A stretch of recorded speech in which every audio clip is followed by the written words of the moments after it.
Broadcasting from the studio at the Levan Center of Innovation at Nova Southeastern University, welcome to Levan Center Live, featuring rockstar entrepreneurs, innovators, and those that foster the Florida business ecosystem.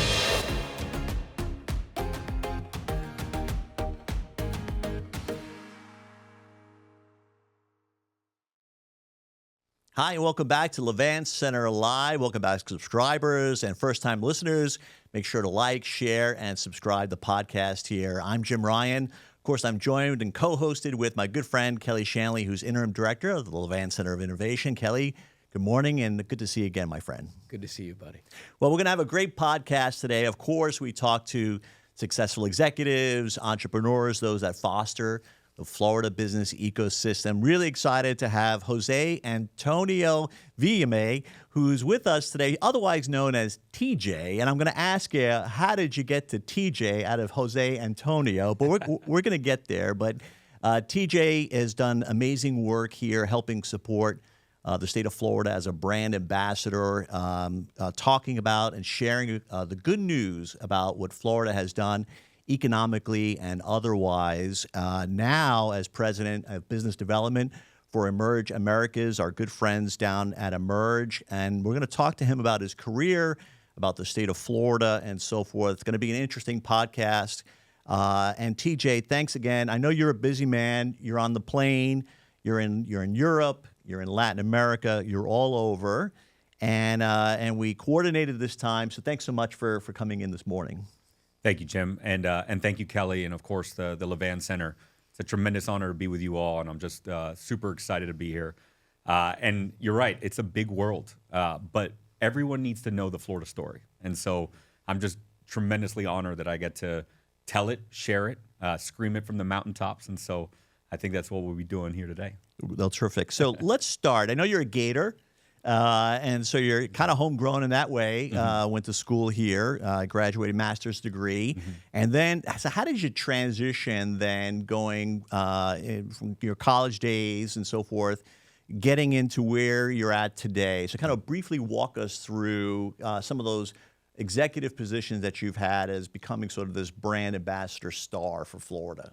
Yeah, so again, you know how life is. Like, you just never know where you're going to end up and all the twists and turns that it takes. But I feel tremendously honored that I have found my calling.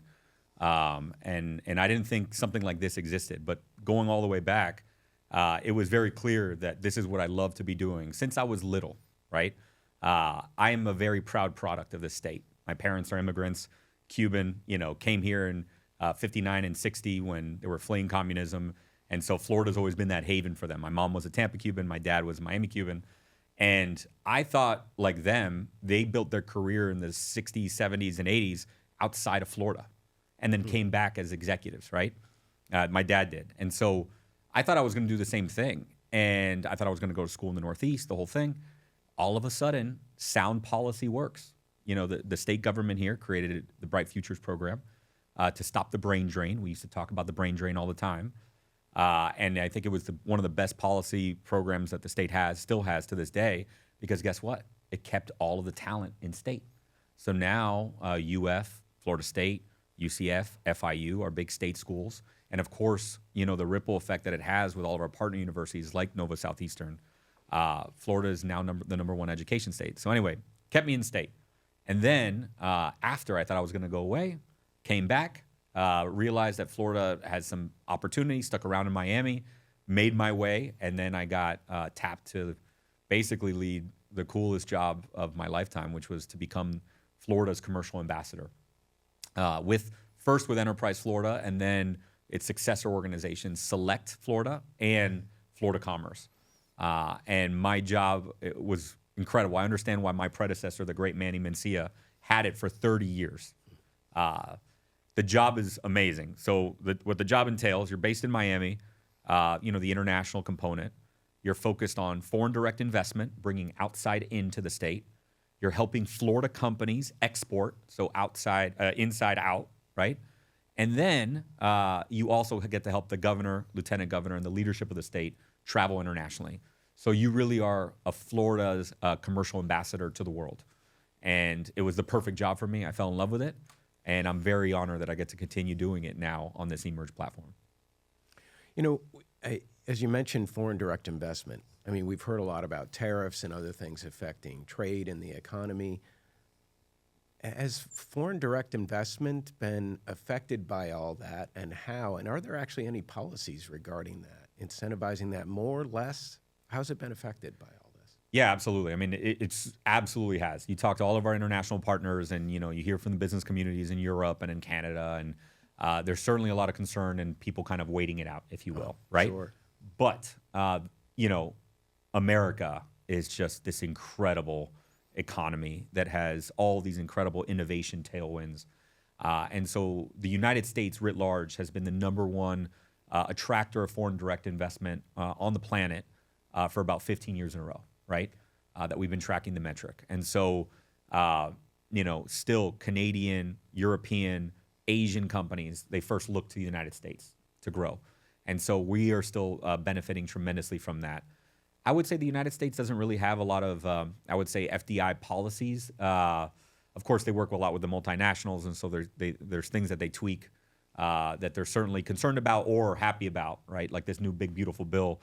I was talking to the United Kingdom government this week that there's some concern there with some tax implications for the multinationals. But really, economic development is a combat sport between the states. Mm-hmm. And so the states are hyper-competitive against each other with a toolkit, if you will. And so Florida has a toolkit, Texas, Georgia, Ohio. And so with all of them kind of going at it, it's incredible to see the different types of investment that we're seeing. I don't expect it to slow down. I think, sure, there's pause right now, but we all know we're in very short-term news cycles. And I think by this time next year, the floodgates will be open. As you're talking about, being in economic development, showcasing as a brand ambassador, there's a TJ and others in various states around the country sort of waving their own flag. What are you hearing in the marketplace today that makes Florida you're armed with those differentials? What makes Florida special? And what sort of those attributes are some of the other countries attracted to Florida about? Absolutely. It's a great question. And really, you got to look at the history because Florida wasn't built in a day. I compare Florida to a great entrepreneur success story. 30 years to become an overnight success, right? Everybody wants to look at the Florida now, big, strong, growing, booming. But all of this was seeded and planted 30 years ago because it wasn't too long ago, 40 years ago, when we were the murder capital of the United States, right? And South Florida was. Obviously, Miami Vice, Paradise Lost, right? So it took strong leadership. It took an iron will of and very hungry state leaders, local, county, regional leaders as well, to really create the right environment to be way more competitive in this space. So first thing they did was they privatized the Commerce Department. And so they privatized commerce. First state to do so, they created Enterprise Florida, a true public-private partnership. 1996, it was really bipartisan because it was before Governor Bush. And so anyway, that was very innovative. 12 states that followed suit, right? The other thing that happened is with this wealth that has been created with this right environment, we've always been, just like an entrepreneur, concentrated in our risk, concentrated with in our allocation, agriculture and tourism. That's economic development, right? You want to diversify away from that. What do you do when you get wealthy off of these concentrated areas? You want to diversify and invest in other areas that are high wage, high growth, target industry sectors. And so we are I have a colleague that I used to work with that it says it so well. We are a petro state. We're an oil state, but we don't have oil. What we have is people. We have 143 million tourists that come visit Florida every year. And so we tax that as it's a natural resource. That allows all of us to not have a state income tax, right? We took the wealth generated from these concentrated areas, agriculture and tourism, and we invested soundly in target industry sectors that allowed us to really grow for the future. Aviation, aerospace, life sciences, health tech innovation, fintech, financial services, homeland defense, security, right? Like these types of industries, manufacturing, have allowed us to become a lot more sticky, a lot more resilient, right? The other thing that we did is sound policy. Mr. Wonderful says this. I heard him at the Florida Council 100. What makes Florida different? Why is he a Florida resident? Because Florida's policy is second to none, right? We have the best tax environment of any of the big states. I think we're number 4, but there's no other big state in the top 10. The lowest regulatory burden of any of the big states. And so we have the number 1 state economy now, a couple years in a row, kind of reflecting all this. So you create the right environment, you invest in these target industry sectors to diversify the economy. And then all of a sudden, it's not just us. Texas is very competitive, Georgia is very competitive. And you got to think 30 years ago they weren't. Who's not competitive anymore, especially in this kind of environment, is California, New York, Illinois. So not only are we attracting, but those big states are pushing away. And Europe is pushing away, Canada is pushing away. And so you have this incredible effect where now, all of a sudden, you blink, you look around, the Southeast is the number 1 economic driver of the United States of America. And we were not that just 40 years ago. And so absolutely Georgia, Texas are our big competitors. I would say other states, maybe they don't have those types of good policies. So what they do is they have more incentives. And so they throw cash. And then what we tell those companies is that, hey, these incentives are actually rebates on taxes not yet levied, right?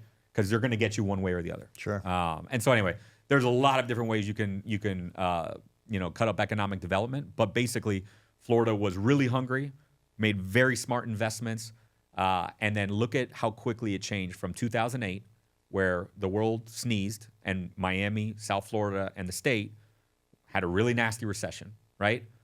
The world sneezed again and quite literally got a COVID, right, in 2020.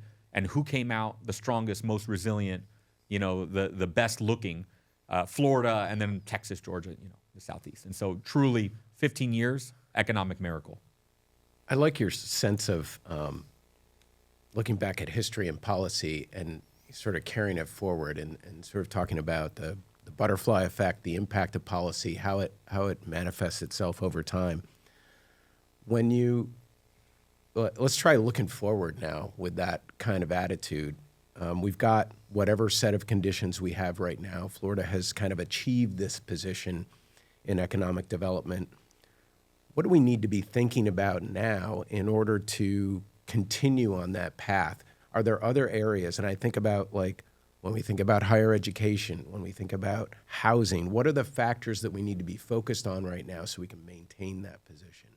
Yeah, you're absolutely right. So I also failed to mention in the last part is that we took this wealth generated by agriculture and tourism, and then we invested in education, right? We invested in our public universities. We invested in our K through 12. We are the talent state. We're the number 1 state for higher education. I want to say 7 years in a row now. By a lot of the metrics, K through 12, we are very strong in education across the board. And then we have these really incredible universities like Nova that fill certain niches and are very innovative and are very different. And so we are the education state. The other area is infrastructure. So we invest heavily in our infrastructure. The Florida Department of Transportation has a $65 billion work plan over the next 5 years. And so it's multimodal, it's roads, it's bridges, it's airports, it's seaports, increasingly it's spaceports, it's trains, right? So you got to create the right environment and have all the right capacity to allow this to thrive. Now, going to your question, we have gotten to this point now, and my fear for the state is that we are not as hungry as we once were. And so, there's certainly some things where we're not as competitive in economic development as we want to be, and I think that's a problem that we need to address. But I do think that this is an opportunity for private sector, for the partners to really come together and align and really be much more supportive of all this. Instead of being a government led or driven, we can now do it as a network, as a group, as a consortium. And so, you look at the Florida Council 100, you look at the Florida Chamber, you look at eMerge Americas, you look at our universities, our ports, Port Everglades here and Port Miami, Space Florida. You look at all these groups now, we are Florida Power and Light, the utilities. We are all kind of working on this together in group because we know how important it is and that we need to, make it sustainable. Doesn't matter who's in charge or who's, leading our local region, our state, or even our country. And so, I want to ask you. I'm going to take to a sort of a 2-part question here, and you look like a political guy when I say so. You're used to these types of questions, but The second part of the question I'm going to ask you about is eMerge, and obviously Manny and Melissa, when they extend an offer, they're great people, very special people. You must be someone special that you've got this new job. So I'm going to ask you about your role as president of business development for eMerge, and what is your role there. But the first part, the first question is, we've been trying to work now for probably at least a half a decade or more on creating South Florida as a sort of tech hub. And there's been challenges there. Miami was sort of the laggard for a while there, and then obviously in the last 5 to 7 years really bubbled up. I would say during COVID, post-COVID, that it's really came into its own and it's really led the state with being a beacon for entrepreneurship and startup activity. What do you see as the challenges for South Florida specifically, so geographically oriented, to really become a true tech hub of innovation? And then maybe you can move on to your role now as president of business development for eMerge. Yeah, I think the tech story is just remarkable to see how far we've come in such a short amount of time. And it really, you got to give credit to the entrepreneurs, the founders that had this exits, and then also decided to not rest on their laurels, but really give back. And that's Manny Medina, right? And the Medina family, right? Melissa was part of Terramark when they sold that. And Terramark is one of our great tech exit success stories. But we've actually had tech in our DNA for quite some time, right? IBM and their computer up here. Our universities are spectacular. I mean, if you talk to any one of the big chip companies around the world, they all have somebody from UF's electrical engineering department, right? And that's why they have all those NVIDIA chips. And Chris Malachowski Hall, because he's one of the billionaire co-founders of NVIDIA. And so we have this tech in our DNA. And in fact, I actually love telling this story because people don't know this, but we have a lot of founders too. Jeff Bezos, obviously Miami guy. We had Dustin Moskovitz, one of the co-founders of Facebook, is a Gainesville guy. And the other co-founder of Facebook is Eduardo Saverin, went to my high school, Gulliver, right? And so we have like a lot of founders. Brian Acton from Orlando sold WhatsApp for $19 billion. And so, they're here. They just end up leaving, right? But I think lately we've been able to attract and keep a lot of our founders, which we're very, very proud of. And then, as you mentioned, is that it's incredible how quickly it happens. When Melissa and Manny had their exit, they created eMerge to solve for the pain point that Miami, South Florida were not a tech and innovation hub. It was very difficult for them to get tech talent down here while they were building Terramark. And so they created a convening. They created eMerge to really bring together the ecosystem and rebrand South Florida as a tech and innovation hub. When they created that, everyone called them nuts. Everyone said, "You're crazy. What are you doing? Miami, South Florida, no tech and innovation. What are we doing?" And sure enough, the first conference was in 2014. Fast forward, they've been in the middle. We've been in the middle. Nova, with the Levan Center now, we've been in the middle of this great transformation that's been really unprecedented, remarkable. We had a couple things that went in our favor that we could have never predicted. Zoom and remote work, I think that helped. How easy it was for capital to pick up and leave Wall Street all of a sudden and other areas and come down here. We had a very pro-business mayor, and I think our mayor is writ large, but really Mayor Suarez in Miami used his pulpit as a beacon. And so his Twitter. Yeah. How can I help, right? Right. And so he did an amazing job there. And of course, Florida was open while the rest of the world was closed. So we had a lot of these things. We pulled forward about a decade worth of growth in about 3 years worth of time. And you saw it in the numbers. All of a sudden now, we're down this year. We're up from the year before, but I'm saying our peak year of VC deals was in 2022. That was when, cheap liquidity, that was the party. And I think that was across the country too. So we're not at that peak yet. But the fact that we did $4 billion in VC deals in all the state of Florida in 2024, that was unheard of just 10 years ago, right? And now we've gotten to this point. And then in Q1 alone of this year, South Florida did $900 million in VC deals. And last year, South Florida, out of that $4 billion was $2.8 billion, making us one of the top 6, 7 metros in the country. And so it's amazing how quickly it can happen overnight. But it takes focused investment. It takes great exited founders. It takes university partners. It takes innovation centers like this to really continue the momentum. So we're proud to be a part of it. So I got a two-parter too, building on that. Copycat. Yeah. I'm going for three. So everything you just said, I'll have conversations with people across the country too, and talk about our efforts to build a tech hub here in South Florida, and they're kind of like, oh, really? Kind of other people are doing that, and really, you guys down South Florida? Okay. So what it says to me is, when you listen to what you just talked about in terms of real numbers and achievement in that space, I guess my question is, how much of the path forward is about building out the real tech hub environment, the ecosystem that you speak of? How much more work do we have to do there versus how much of this is a branding problem for South Florida, which it's had for ages?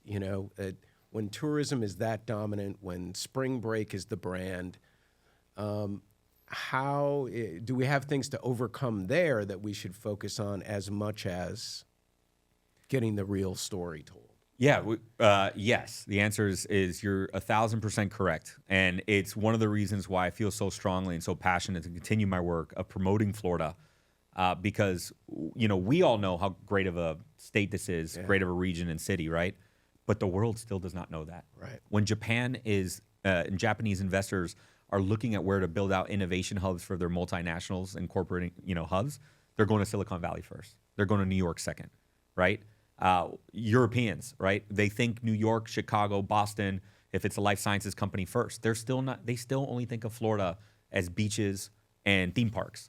And so our brand, while I think domestically has done quite well, and maybe with the Canadians that love to come down here and buy second homes and visit, right? But I think, in the Financial Times, in the United Kingdom, and in Europe, in Asia, we still need to do a lot more promoting of our innovation story. And that's what I do all the time. When I tell people, okay, so I'm going to Paris on Sunday, right? I was looking at the amount of VC deals that they did in Q1 of this year. I told you we did $900 million. The whole country of France, right, did 1.7 billion in euros in Q1. Wow. And I'm surprised it's that high. Right. I'm talking about the whole country. I understand this that. is one of these big European powers. Yes, and there are some big companies And I'm there, talking yeah. about South Florida. Yeah. I'm not even talking about the state. That's true. Yeah. I'm talking about our little region is let's say 70% of all of France's VC deals in one quarter. I mean, when I tell people those kind of numbers, they blows their mind. Sure. Obviously, still the majority of the VC deals is going on in Silicon Valley, New York, and all that stuff. But we have a great story, right? And we really need to lean into our strengths. And I feel like that's where we can really make the most, right? Silicon Valley now has this renaissance again with AI, right? But what we have that they don't is we have the greatest tailwind in Florida's history, which is the Silk Road of the future, which is the Space Coast. We did 92 rocket launches last year, up 30% from the year before. This year, we're scheduled to do 120. That's another 30% bump around there. SpaceX this year announced a $1.8 billion investment on the Cape to do the chopsticks catch of the 40-story building that they launched into the air by the end of this year. I'm telling you, they want to get to rocket launches once every 3 hours, where they're going to catch that thing, turn it around, put it on the booster, and send it back up. Amazing. All of that supply chain is going to be built here. It's going to be financed here. It's the number one reason why Jeff Bezos said he moved here, because of Blue Origin, right? So we got to lean into our strengths, that we are a spaceport of the future. We are a very international hub. We're more international than almost any other American city. So not only LATAM, not only South America, Brazil, but increasingly Europeans love it. Obviously, Canadians are our number one investor down here, but Europeans love it. And so we still haven't even begun to get the South Koreans, the Japanese, the Taiwanese here. And once we get that, I mean, that's really our strength and where we should be leaning in our innovation story for the future. So let's talk about that further. Yeah. I'll tee up on that. This won't be a three-parter, but you have, and I thought Manny and Melissa and the team at eMerge really was smartly did this road show a few years back, where they carried the banner themselves by going down to areas in Latin America, Chile, very vibrant community down there for startups, entrepreneurship, Colombia, Argentina now, Dominican Republic, even throughout the Caribbean. And they brought a lot of interest into South Florida, sharing the story, making South Florida visible, perhaps in some humble way we're the Silicon Valley of the Southeast, right? And that's been seems to be a successful formula. In my conversations with them recently, looking potentially to expand into Europe now. So, what is your role with that? You mentioned you're going to Paris. Is that now in your current capacity? Are you going to be sort of the face of eMerge, going from country to country and kind of sharing those stories and so forth? No, thank you for that. It's a great question, and I'm so proud of what eMerge has done in the past and what they built. To answer your question, it is a team. It's a team sport. We have an incredible team at eMerge, and all of us are really representing the brand with all of our international partners, with all of these economic development organizations. I wouldn't say that I'm leading it. I really think it's all of us together. But what I did tell Manny and Melissa and the Medina family and Team eMerge is that we've always been so strong with Miami and with LATAM and with South Florida and with LATAM. What we should really be doing is expanding and really be supportive of all of Florida's innovation ecosystem outside of just South Florida, and then really expand the amount of international we get at eMerge, in Europe, from Canada, from Europe, from Asia, right? Because I saw it when I went to this tech conference I'm going to in Paris next week, 2 years ago, when I went with then Secretary of Commerce Laura DeBella, and it's called VivaTech, and it's amazing. It's the eMerge of France, and they have it in Paris right before the air show, and I see how much international they get. I see how much corporate engagement they get, and I really believe that's how they really bring together the whole French country in Paris to celebrate innovation for the whole country, in this festival of innovation for a week. And so that's what eMerge can do now that we're the largest general technology event in the Southeast. We bring together the whole state. We could be Florida innovation platform. And then let me do the heavy lifting for all of our economic development partners across the state. I will bring international to you. And so this past eMerge, we had 600 plus international companies come. We had Spain bring a delegation of 70 scale-ups. Hungary bring a delegation of 15 scale-ups. We had Milan with our partnership through Fool Farm, their incubator them, 15 scale-ups, right? Of course, the Dominican Republic is always such a great partner. Pro Chile and Pro Colombia. I mean, you have all these big partners that bring in these scale-ups. So I am bringing FDI prospects to the state. Come down Orlando, come down Tampa, highlight what's going on in your region. And sure enough, we can work on all this together.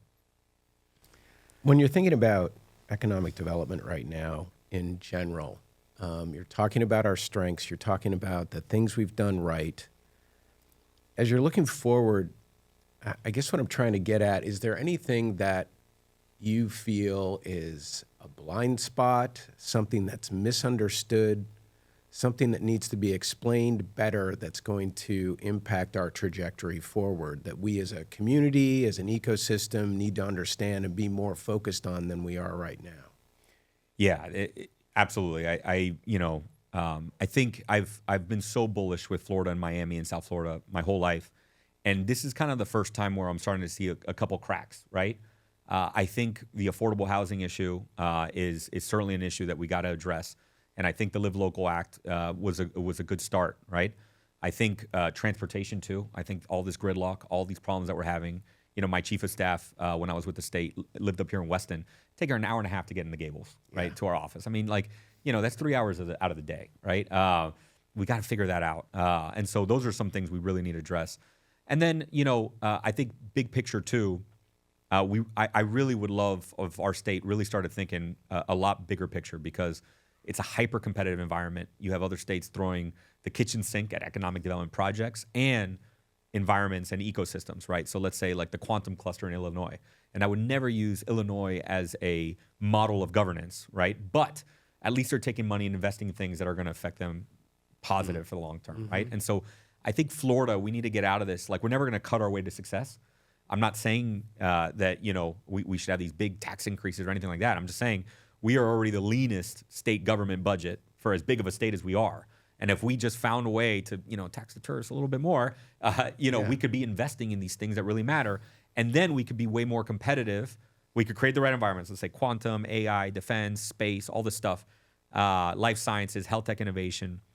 But then you can also be really competitive in these projects. We should have never lost Anduril to Ohio, right? Mm-hmm. But it's because they have a nuclear arsenal, Ohio does, in terms of economic development toolkit, and we're coming at it with a knife fight, with knives, right? It's not fair.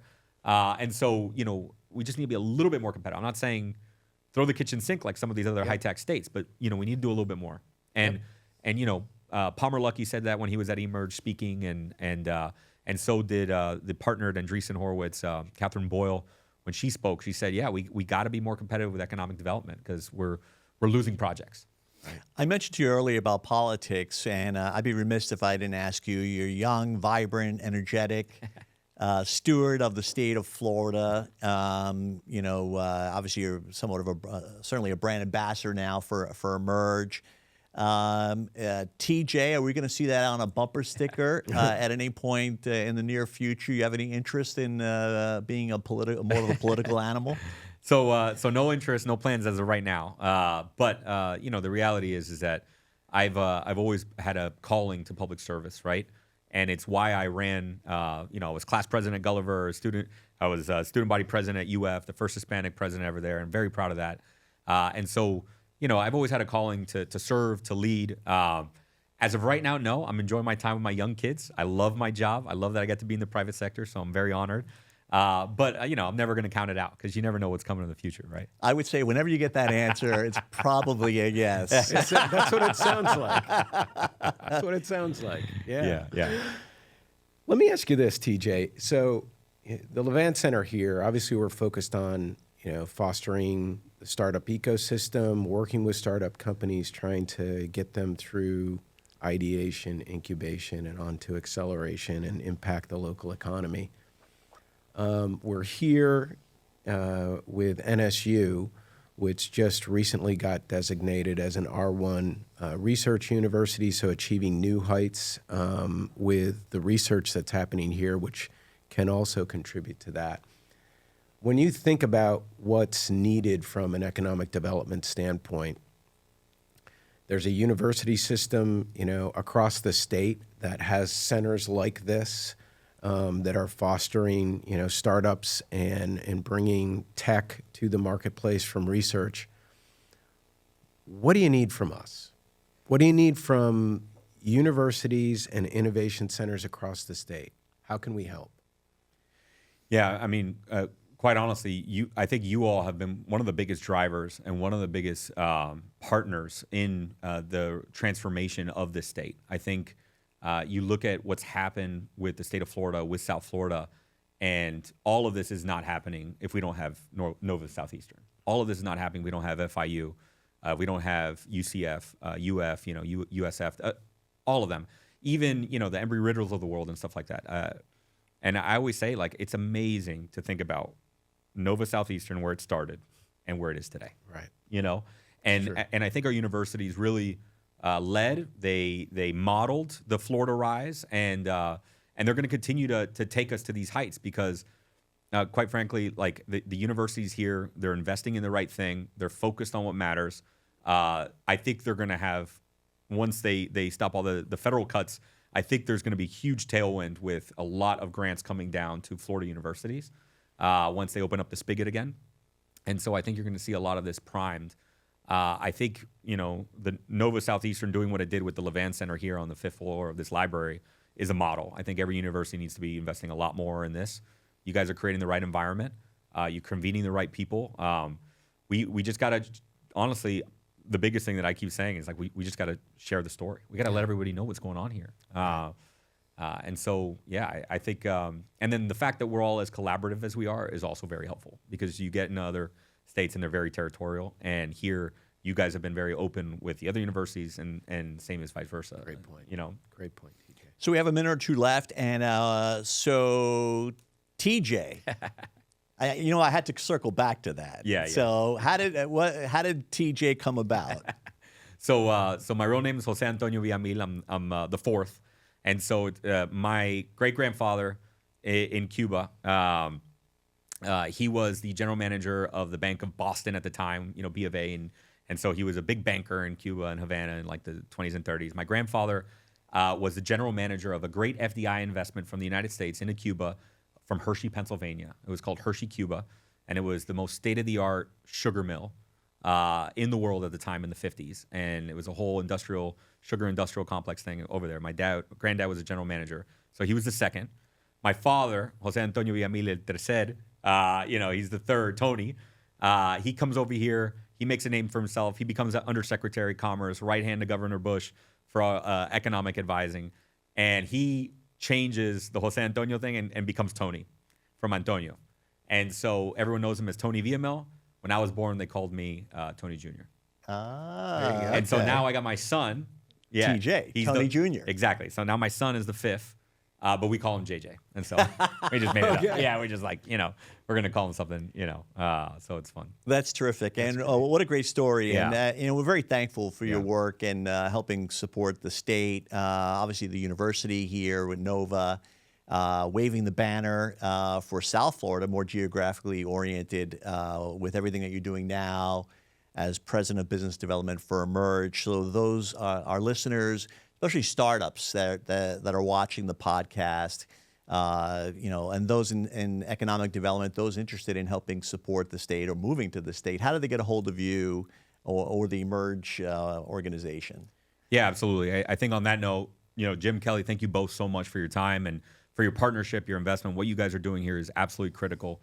I think, to the startups out there, this has never been a better time to build. Right now with these agentic platforms, with AI, you guys can literally create whatever is on your mind. The future is going to go to those with agency. That's going to be the currency of the future. And so if you have, what we call in Spanish, the ganas, if you have the want and you're going to go out there and go and get it, this is the best time to build and to tinker and to grow. And so we ask you to come and do that on our platform, right? Join us at eMerge. We have a great accelerator showcase program. Let us know if you apply. My email is tjvillamil@emergeamericas.com. Connect with me on LinkedIn /TJVillamil, Twitter, X /TJVillamil, and mark all of your calendars, April 23rd, April 24th, 2026, at the Miami Beach Convention Center. We're going to have the largest innovation celebration in Florida's history, smack dab in the middle of World Cup, Messi's new stadium, 250th birthday of the country, college football national championship on top of everything else that we do. And so, eMerge is going to be in the heart of it all, but we can only do it with our partners like the Levan Center and Nova Southeastern. So it's great to be with you all. Well, thank you again. Thanks for taking the time out to be on the podcast. Again, thanks for all your work with the state of Florida and now with the wonderful team from eMerge. TJ, thanks again for being on the podcast. Thank you all. Remember to subscribe, like, and share the Center Live podcast and follow us on all social media.